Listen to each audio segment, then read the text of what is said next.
Why are there guys named Guy? If you're anything like me, you probably asked yourself this question at some point and realized the name Guy probably predates the word guy, right? So that must mean that at some point in the past there existed the guy, a guy named Guy who all guys ever since have been named after. Who was that guy?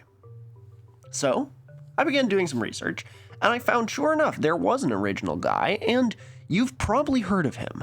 The name Guy has never been super common in English-speaking countries, and it comes from a Frenchization of a Germanic name, meaning a guide, a hunter, or possibly something wide. The Italian form is Guido, and naming people Guy, pronounced Guy, is also a lot more common in French-speaking countries. It became an English word as well as a name through none other than Guy Fawkes, in a very roundabout way. Crash course on Guy Fawkes. If you're not British or Irish, your first association with the name Guy Fawkes is probably this mask that people wore at all kinds of protests in the 2000s. Guy Fawkes was a 17th century English Catholic soldier who was one of several co-conspirators in the Gunpowder Plot, a scheme to blow up the House of Lords right as the Protestant King James I was giving a speech to Parliament. Fawkes and friends hoped the power vacuum would lead to a Catholic taking the throne in his place. The plot was found out when Fawkes was discovered stockpiling barrels of gunpowder in the basement of the House of Lords, which could just be rented by ordinary people as a storage space in those days, and November 5th, the day the plot was foiled, has been a holiday in Britain ever since to remind people to hate Catholics.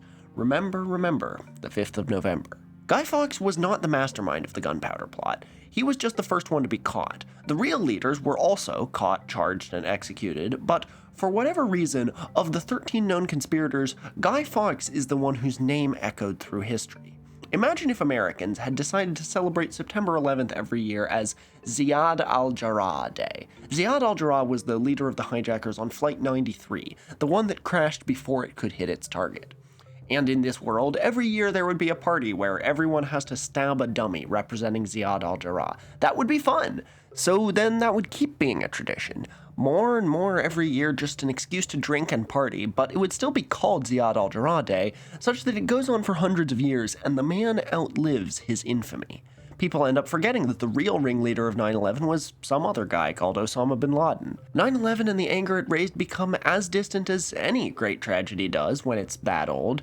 Everyone still knows what al-Jarrah did, and the holiday isn't about celebrating al-Jarrah, but it kinda is, because it's called Ziad al-Jarrah Day, and his crime happened so long ago that you can't really get mad about it. That's exactly what happened in England with Guy Fawkes. The 5th of November has been celebrated in various ways since the plot was foiled in 1605, and the holiday almost faded away entirely in the 18th century, but by the Georgian era, it reached its modern form, with festivities surrounding the burning of a giant effigy of Guy Fawkes, or the Pope, or in some villages, some other public figure particularly hated that year. For those of you who learned everything you need to know about British culture from Harry Potter, which there's no shame in, you'll note that Dumbledore has a phoenix named Fawkes, because he burns up every year on a regular schedule, like Guy Fawkes. Your village's Guy Fawkes effigy, your Guy, would be made out of sticks and old coats and whatever you have around, and in the Victorian era, there was a ritual sort of like trick-or-treating, where kids would go door-to-door in the days leading up to Guy Fawkes Night, carrying around the under-construction Guy in a wheelbarrow, asking people to donate old clothes or, quote, a penny for the Guy. Someone who was particularly disheveled, odd-looking, or wearing lots of layers would be said to resemble a Guy Fawkes effigy. People would say things like, "Now there goes a guy." Somehow, possibly via Canada, where Guy Fawkes Night was sometimes celebrated in the 19th century, the word Guy hopped the pond, and Americans, not knowing the cultural reference to a Guy Fawkes effigy, assumed it just meant an average Joe. Guy Fawkes is not only responsible for the word Guy, but also sort of for the name Guy. Sure, forms of it are common in other European countries, but there was almost no record of anyone named Guy in the English-speaking world until Guy Fawkes. After the Gunpowder Plot, some English people gradually occasionally began naming their sons Guy, and that's probably not because they were crypto-Catholics who thought the Gunpowder Plot was based. It's just that When a name is big in the media, people are inspired to use it for their kids, even if the reason the name is all over the place is less than savory. This still happens today. The names Freddy and Jason went up in popularity after Nightmare on Elm Street and Friday the 13th used those names for serial killers. If you know someone named Guy, tell them they're named after Guy Fawkes. Now let's switch gears. In the mid-2010s, a new term arose to describe a class of people that had sort of always existed. People who, in the modern age, rely on gig work jobs like DoorDash and Uber, and who may have been traveling laborers in the past. People who, even if they're employed, don't really know where their next paycheck will come from. You may be part of this group now. Unless you have family money, you've probably been in that situation at some point in your life, or will be. In 2011, a British economist, best known as an advocate for universal basic income, coined a term that has stuck ever since, especially in European leftist circles. Precariat. The precarious proletariat.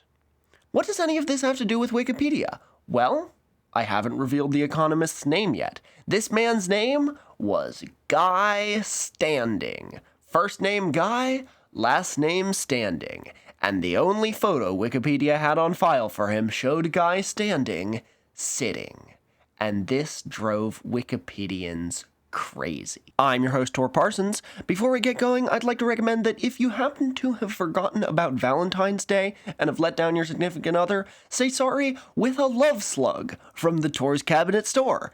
Stick the love slug on your partner's forehead, and your love is restored. This is guaranteed to work. If it doesn't, please sue me in a court of law. While you're at it, get some thimble on your midriff with a frighteningly warm Tor's Cabinet sweatshirt, or slurp from a Jollibee mug. But be aware that if you pour brown Windsor soup into this mug, it will turn hot pink, and we don't know why. torscabinet.com/STOR, the only website on the internet. These are my co-hosts, Jollibee the Durian, Thimble the Doll, and Siegfried the Slug, and welcome to Tor's Cabinet of Curiosities.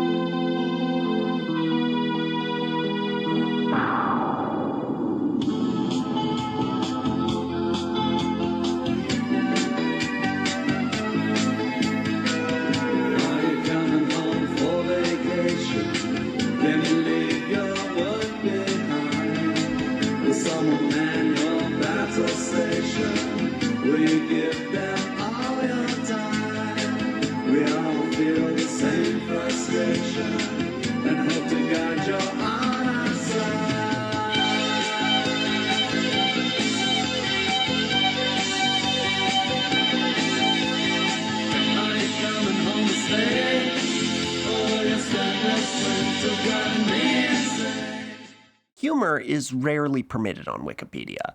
A handful of the project pages, which are pages for internal Wikipedia affairs that aren't encyclopedia entries, include the warning, "This page contains material that is kept because it is considered humorous. Such material is not meant to be taken seriously." Pages with this heading notably include the Unusual Articles list, an ever-growing compendium of the weirdest subjects described on the English language Wikipedia, kept up by the editors just for fun and a great font of inspiration for new Tor's Cabinet episodes.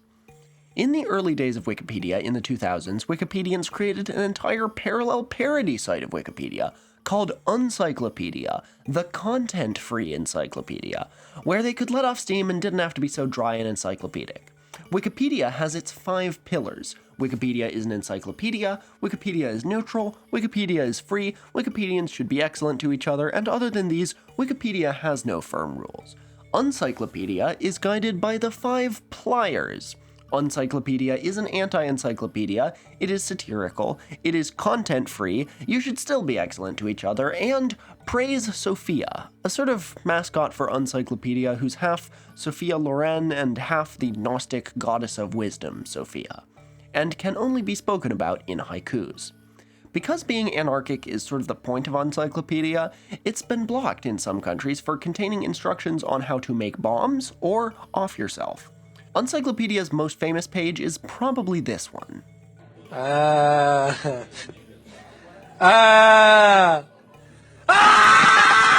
Today, the main page happens to include the perennially important fact that you just lost the game. As far as I know, there's only one page on the mainstream official English language Wikipedia where the editors have agreed to include humor in an encyclopedic article. It's the list of citations, as in the whale family, where if they don't have a photo of the species on file, it says, citation needed. Please correct me if there's another joke like this somewhere, but I have heard from a highly reliable source, Annie Rauerda from Depths of Wikipedia. If you're watching this, please comment and I'll pin it. That citation needed is the only officially tolerated joke on Wikipedia. As best I can tell, citation needed was first added on December 19th, 2012 by an unregistered IP address, which made me wonder if the joke was originally added by a troll who didn't expect it to stay on the page for very long, let alone receive Wikipedia's stamp of approval as the one acceptable joke. But this IP address also added lots of other factual information about citations in the same edit, so I think they're a legit editor. On the talk page for the list of citations, there's a brief discussion of the joke, with a few editors sneering that it's funny, yes, but Wikipedia isn't supposed to be funny, and it confuses well-meaning editors into thinking there has been long-term, deep-rooted systemic vandalism. But the majority comes down on the side of keeping it. This joke is both harmless and accurate. A picture of a citation is indeed needed, says the editor Gamaliel. Another random thing I found while looking through the history of the list of citations page, our friend Neelix was here. Not totally surprising given how prolific he was. I'd really love to hear his take on citation needed, but it seems he didn't wade into the debate. Guy Standing's Wikipedia page was created on October 5th, 2012 by a user named Stanislaus Jordan, whose user bio reads, policy expert in central banking, sustainable finance, macroeconomics, EU institutions, and mentions he's an advocate for universal basic income. Jordan probably knows Standing personally, not just because they share the same interests, but because he's the one who took this, now iconic photo of Standing at the 2012 conference of the Basic Income Earth Network, a network of basic income activists co-founded by Standing himself. Given Jordan's somewhat shaky English, first of all, no, he's probably not a pseudonym for Guy Standing, since I know you were wondering.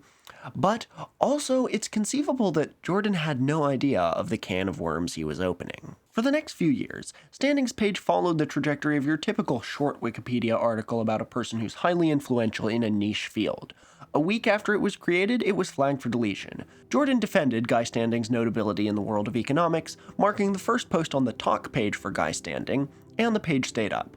A few other users edited it, but only to correct grammar and add it to existing categories, and Stanislaus Jordan remained for a while the only person making substantial edits. And then, on September 25th, 2014, an unidentified user made a subtle change. Now the caption said, Guy Sitting, with sitting capitalized.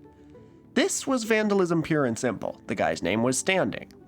It was immediately reverted, as in within the next minute, by a longtime admin, Disco Spinster, but then, 5 minutes later, the same IP address changed it again, to Guy Not Standing. Again, vandalism. Nobody would defend this as an acceptable caption. Disco Spinster again reverted it within 5 minutes. Then, a few minutes on, a different IP, but probably still the same person, simply added the word sitting to the existing caption.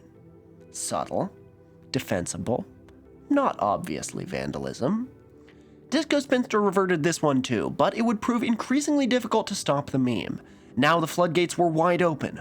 Over the next few months, the caption was repeatedly edited by a bevy of users to simply read, Guy Standing Sitting, now with no indication of what event Standing was sitting at in the photo.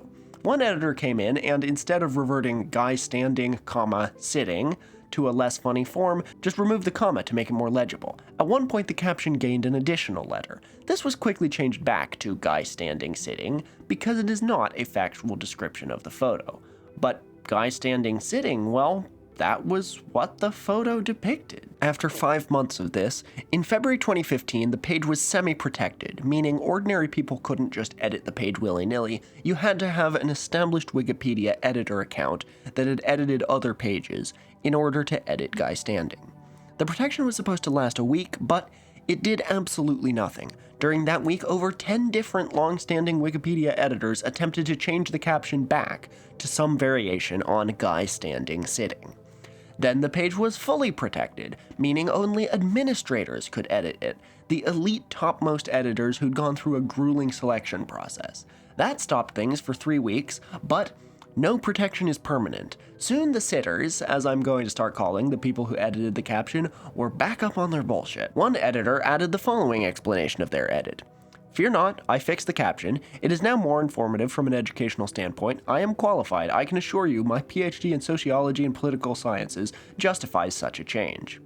The caption now read, "Guy standing on a chair." It was time to talk.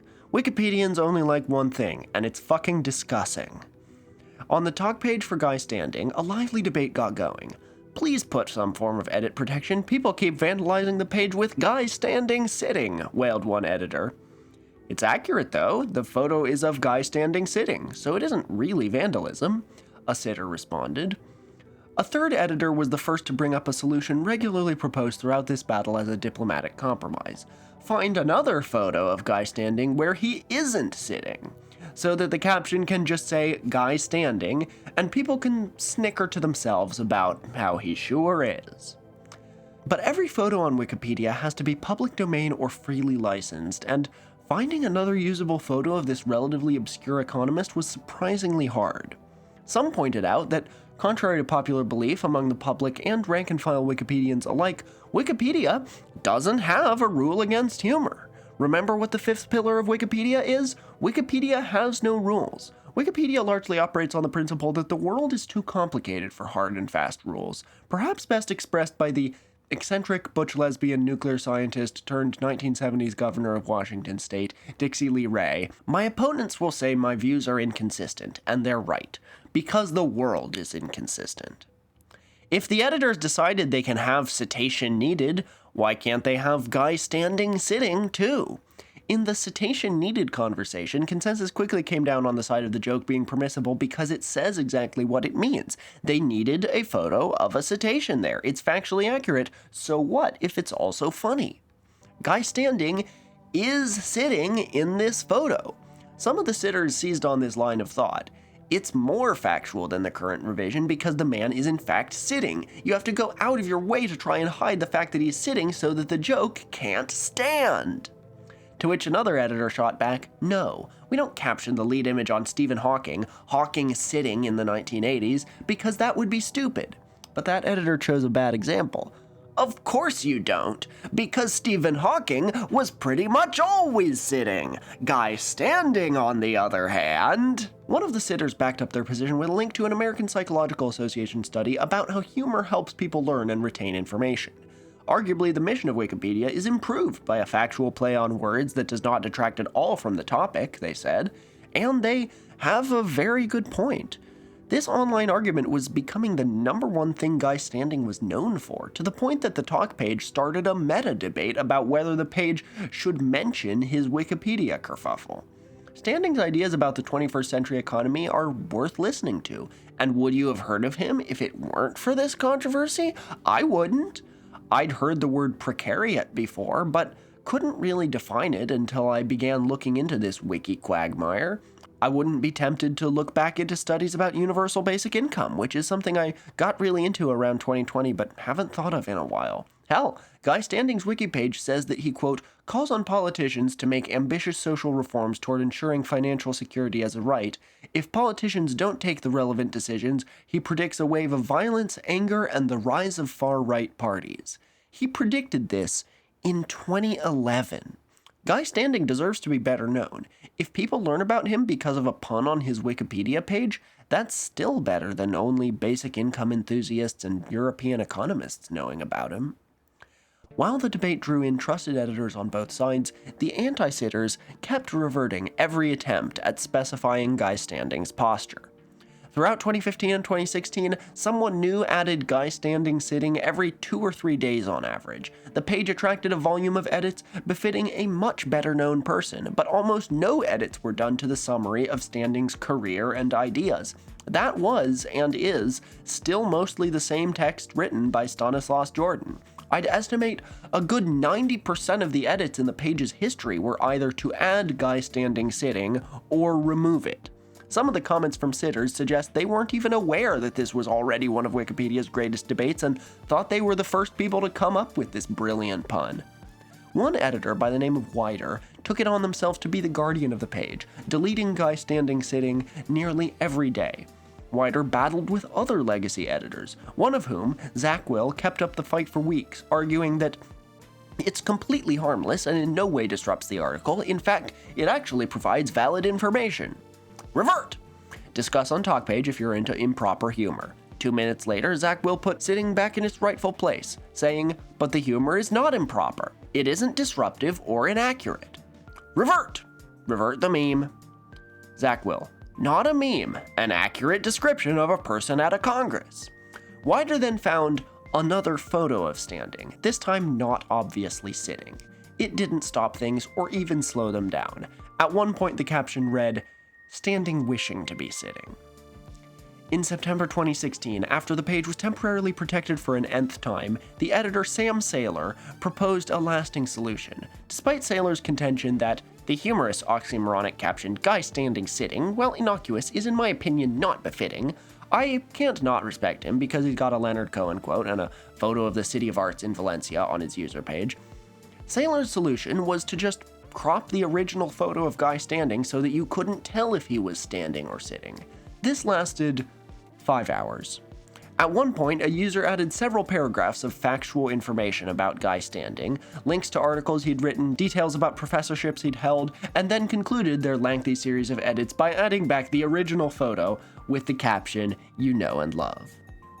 Some asked if the question should be brought to ARBCOM. If you've seen the Neelix video, you'll know what ARBCOM is, the Arbitration Committee, 12 Wikipedians who act as something of a Supreme Court for the worst Wikipedia disputes. This wasn't ARBCOM level yet, but something had to be done. The obvious solution would be to give in and accept that Guy Standing is sitting, but the anti-sitters didn't want to give an inch. A formal discussion was opened. Godwin's Law was quickly invoked by a user who seemed to have created an account just to argue for the sitters' side. There were suggestions of putting it to a vote. 2 separate questions were being debated by this point: whether the caption is appropriate and, if it's not, whether it's okay to put the page under long-term full protection, a relatively rare level of control over who can edit a page. The latter was voted down, but some of the editors who opposed full protection for the page still didn't think the caption was acceptable. In 2021, the page's regular editors decided that the photo should be presented entirely without a caption, which is itself not common and against typical Wikipedia guidelines. Now the sitters were really mad. Their ops had become so obsessed with stopping the joke, they'd surrendered the main argument they had backing them up, which is that Wikipedia should stick to consistent guidelines. No caption at all was every bit as norm-breaking as a joke in the caption. In April 2021, the Signpost, Wikipedia's newsletter, featured an op-ed defending the occasional joke on the site, specifically citing Guy Standing, as well as a handful of similar controversies. The zealous insistence that Will Smith's page cannot include the exact words, "in West Philadelphia born and raised," even though that's where he was born and raised. The op-ed's author, a prolific editor named Ganesha811, eloquently complained that we are not, collectively speaking, any fun at all, citing the acclaimed novelist and Encyclopedia Britannica contributor Geoffrey Wolfe as saying, while accuracy binds the trust between reader and contributor, eccentricity and elegance and surprise are the singular qualities that make learning an inviting transaction. And not too long ago, Wikipedians would have largely agreed that a bit of eccentricity and elegance and surprise are necessary, that a spoonful of sugar helps the medicine go down, that in the immortal words of Willy Wonka, a little nonsense now and then is cherished by the wisest man. Although Wikipedia has never strayed from its goal of being neutral and accurate, editors used to be much more tolerant of humor. The first time the Did You Know section went live on the Wikipedia main page in 2004, it included the factoid, "Did you know that a pencil sharpener is a device for sharpening a pencil's point by shaving the end of the pencil? Well, alright, you probably did." Today, putting something like that on the main page would probably get you banned, except on April 1st. My Wikipedian friend Sawyer, who co-wrote the Wisconsin Catholic Cult episode and has fact-checked all my Wikipedia episodes including this one, estimates that the vibe shift began around 2010, when Wikipedians started to obsess over the idea that this was a serious encyclopedia. But can't it be both? Must Wikipedians be Vulcans? And yet, everyone arguing that maybe it's okay to crack a smile from time to time has been fighting a losing battle. It's been a while since it was useful to remind people that the internet isn't real life. Today, in 2026, the internet very much is real life. The internet is realer than real life, and so the internet's encyclopedia must be as dry and boring as the Encyclopedia Britannica, or so we think. Today, on Guy Standing's page, the joke has died down. The sitters have lost. The original photo of him sitting has been restored, which was explicitly presented by the page's editors as a consolation prize to the sitters. You could look at the photo, see he's sitting, and imagine the joke, they said. While the original caption is back too, over the entire year of 2025, there was only one attempt at editing the caption to include the word sitting. It was reverted after 3 hours. One question remains. What does Guy Standing think of all this? The podcast Reply All, in a 2022 episode that featured friend of the channel Annie Rowerda, finally managed to contact him and get his input. He must be aware of this, right? It's unquestionably the main thing he's known for by now. Well, for how timely his theories about economics are, Guy Standing is nonetheless currently 78 years old, with digital habits to match.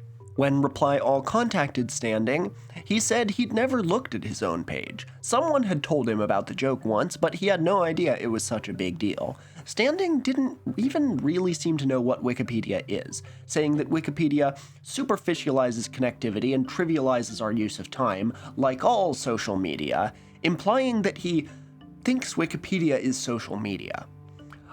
And he wasn't too keen on the joke. Schoolboy level, he called it. I've had to put up with that all the whole of my life, Standing sighed. There was one joke he offered about his name that he did like, and it was quite a bit more eyebrow-raising. When he makes love to a young woman, he says, that's a misunderstanding. Get it? Misunderstanding? Standing's Wikipedia page received a visit around this time from the Mrs. Understanding as well. A new user joined in 2023 claiming to be Guy Standing's wife, asking to change the photo, saying she'd always hated the photo and the joke had, quote, surely run its course, suggesting she knew about the page for a while, even if Guy himself didn't. She offered an alternate public domain photo of him, but it never got put up. Making edits, even innocuous ones, at the request of the subject of the article or someone close to them is frowned upon for good reason. Whether or not Guy Standing himself likes the joke should be immaterial to whether it's acceptable or not. But Guy Standing is a good guy, outstanding in his field, and I'd rather be nice to him than not. We can still advocate for a little bit of fun and whimsy on the free encyclopedia without pissing off this stentorian elder statesman of economics. Allow me to present to you my favorite thing I've discovered in researching this episode. There's another Guy Standing, and this one was a big enough deal that he was knighted. Sir Guy Standing was a stage actor in Victorian Britain, who then managed the relatively rare step of successfully adapting to the new world of cinema, appearing in a bunch of classic Hollywood movies in the 1930s, usually in the role of a stern authority figure. Almost every one of his roles on IMDb has a title like Colonel, Admiral, Professor, Doctor, Commander, Governor, Captain, yeah. This guy got typecast. He died in 1937 of a heart attack, amid rumors that it may have been caused by a black widow spider or a rattlesnake. That's interesting. The economist Guy Standing was born in 1948, at which point the actor would probably still have been a household name. I don't know this for sure, but Universal Basic Income Guy Standing may have been consciously named after Sir Guy Standing. Sir Guy Standing was part of a family of actors. He had brothers named Jack, Percy, and Wyndham Standing, who were all equally as successful as he was on either British or American stages or screens in the early 20th century. He has a grandson, John Standing, who's still keeping up the family business at age 91, appearing in movies from the 60s all the way up to the present day. The one role you might know John Standing from is the scummy priest in V for Vendetta, the movie that popularized the Guy Fawkes mask as a protest symbol, bringing this episode full circle. John Standing was also in an episode of Game of Thrones, as a corpse. Now, I don't know what the still acting Standing family thinks of their family patriarch. I can hope that they have a sense of humor about it, that if anyone chuckles at John Standing's last name, he'll smirk and respond, well, guess what my grandpa was named? I assume so. So, in light of that, I've made an executive decision. I do not condone Wikipedia vandalism. This is a pro-Wikipedia channel. But, as we've established, and I hope you agree, a factual caption is not vandalism, and if you can accurately describe a photo and also be funny, let that be a bonus that helps the information stick better in viewers' minds. It took some searching, but Sawyer and I found a photo of the actor Sir Guy Standing that I'm pretty sure is public domain that I've now added to his Wikipedia page in addition to his existing photo rather than replacing it because that's a good photo, and I've added the clear, concise, helpful caption, Sir Guy Standing, sitting.